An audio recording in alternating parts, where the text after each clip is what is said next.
That would be nice. I mean, Yeah. you know, we don't have a polo fest with the fire department or volunteer, maybe whatever it wants to call. Why not have, you know, see if everybody else is joining? Everybody can see, not just Turn it into not just the police event. department, they can see the fire department, seniors, everyone come out. Churches want to join, it's just a community event. The real Kirby community event. True, yeah. Like I said, true. And, you know, we did make Get out that and meet your attempt. neighbors. Learn, Yeah. you know. I don't remember what year that was, but the one year, We split maybe it up. Stephanie will remember, somebody had recommended that we use multiple locations to force people to move around, meet their neighbors a little bit more. So we actually, True Vision Church allowed us to be a site. We had the senior center, we had John Sterling, and we had Hugo Lentz Park. The problem that day is it rained really hard leading up to it because the church had a bouncing castle and all of these activities, and then they ended up shutting their portion down. So we really only ended up with people at Hugo Lentz and the senior center, because you could go inside of the senior center and you could go to the pavilion at Hugo Lentz. I didn't think that worked out as well because people really don't want to move around. Like, it sounds good in theory to say move around and meet your neighbors, because in some communities, that is what you do. You get out in the cul-de-sac and you walk around and you meet your neighbors. I really think having it in Friendship Park worked out better, where everyone came to one place. Yeah, that's kind of Yeah, like, I think that's the best venue for it, yeah. Yeah. that's why I was kind of asking about the different groups, you know, like I said, you know, as Faulkner said, you know, true community, you know, True Vision Church, they can come out, you know, if they want to set up a bounty council, or they want to have, you know, a choir out there, and then, you know, the Baptist Church, you know, the Philadelphia Church, the senior center, you know, the beautification committee, everybody, seniors, you know, like I said. And we can do a more, and I know this will be Teresa's first time, so we can assist with that. We can do a more organized approach with sending out letters to those groups rather than, you know, her making contact with the usual participants. We can do like we do for 4th of July. We send out letters to specifics. They have a deadline to sign up to participate. Of course, there'll be no fee. That way we'll know exactly how many stations to set up, and, you know, see how many people are interested. And, you know, I mean, I know we always have music out there, you know. Yes, Eddie is always our DJ when he's Eddie's available. He's our reliable DJ, and, you know, and like I said, you know, I just like to see it be, you know, even if it has to be more spread out, you know, less, you know, tight-knit type stuff, you know, more true, like I said, you know, churches, senior center, you know, committees, boards, you know, and, you know, I know, of course, you know, most of us are out there, and I think most of the time, most of the council members are out there, and, you know, the mayor's out there, and everything like that. But, you know, I just, you know, I think if we can get these people to commit saying, you know, this church says, yeah, we're gonna come out there, and we're gonna have our choir singing, and we're gonna have a bouncing castle. And another church says, yeah, we're gonna come out there, and we're gonna give this away, or we're gonna have these games. And then we can get that message out beforehand, so everybody can see, you know, oh, look, man, this group is gonna be here, this church is gonna be here, this group is gonna be here.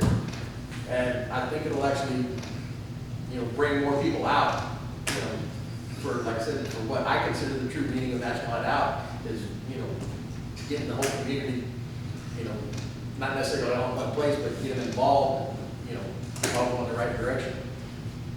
I saw something interesting last year. I just want to mention, see what everybody thinks.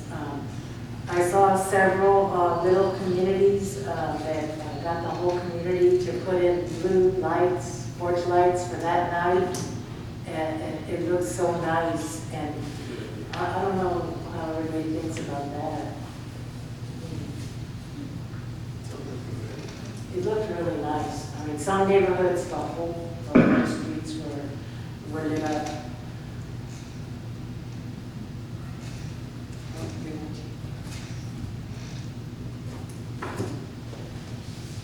On National Night Out, when it initially started out, I understood it to be more neighborhood, not necessarily community-wide events. Maybe not this year, but in the future, consider maybe having 50 small block parties. And if packets could be given to each block party, it would be a really good way of canvassing, getting information, people that may need emergency help, neighbors, meeting neighbors. Here you have a community event. It's wonderful meeting people in the community down there, but the idea is to really get to know your neighbors in your immediate sphere. And if they could, you know, set up packets to give to all these different little block parties, and they are assigned ahead of time, then the police officers could be going to all these different places. And it would allow the residents of the communities adjoining. I've got 3-4 neighbors that have moved in the last 6 months. And, you know, I take it upon myself to go meet them, but this is a good way of new people coming into the community, engaging with those people around them, getting to know who may need something and that type of deal, and people getting to know neighbors. It's a different approach.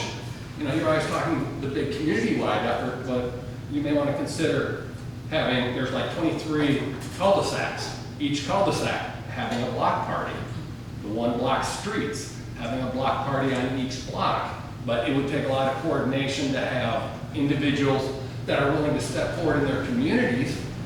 But if that outreach is done and it's planned, maybe not this year, but the year out, it would be a different approach and really building a strong community with very strong neighborhoods. Thank you.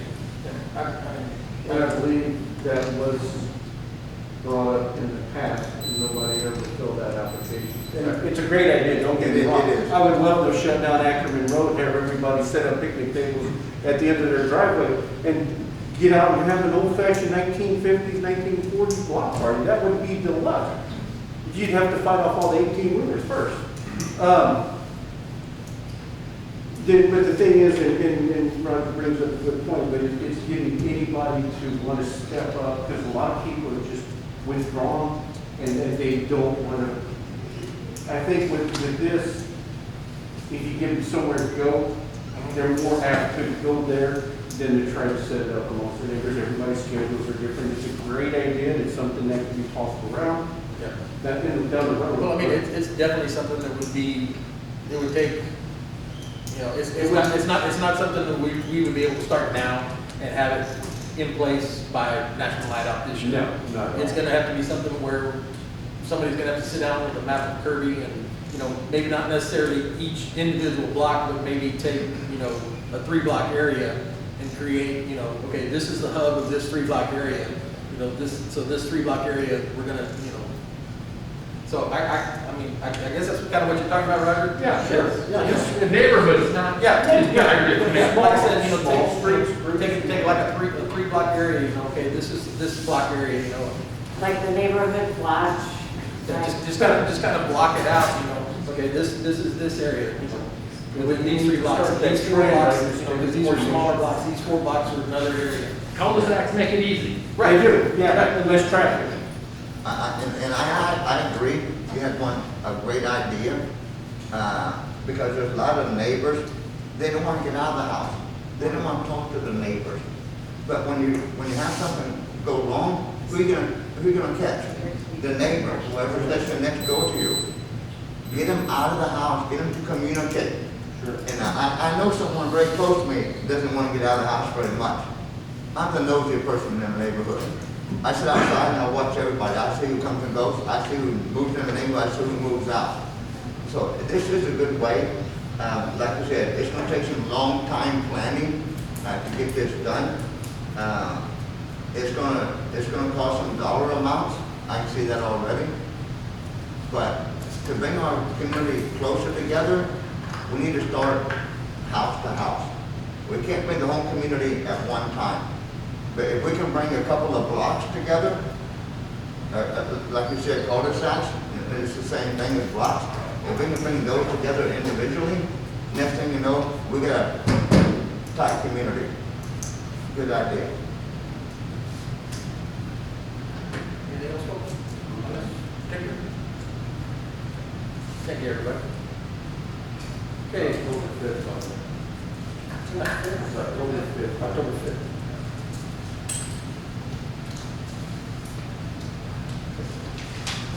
Item 7E, update and discussion on possible action on the police department appreciation. This is Faulkner.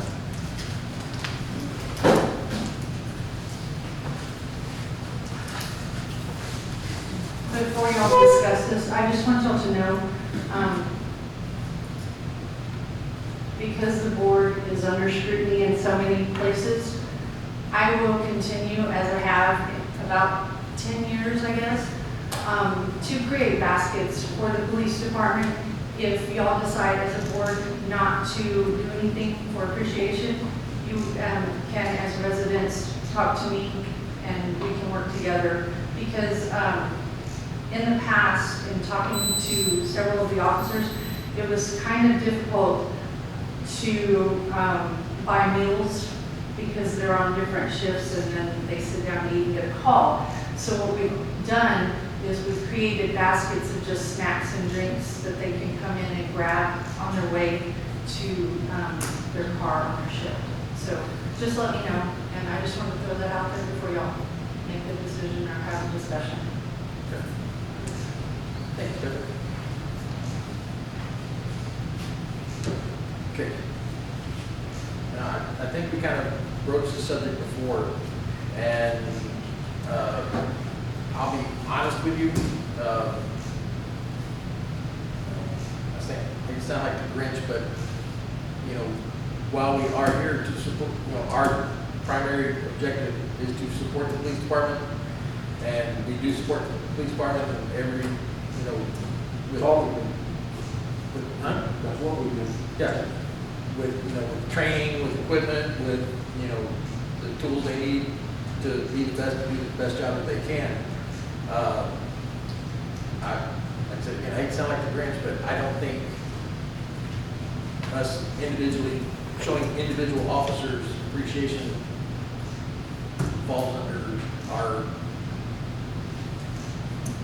I don't want to be scrutinized for using taxpayer dollars to feed a police officer. yeah, that's basically what I'm saying. I don't think it falls under our realm of responsibilities, I guess is a nice way to say it. Like I said, we are here to support the police department and take care of things the police department needs, and like I said, in fact, to make sure that they have all the tools, equipment, training, and everything for them to safely do their job and do their job to the best of their ability, which is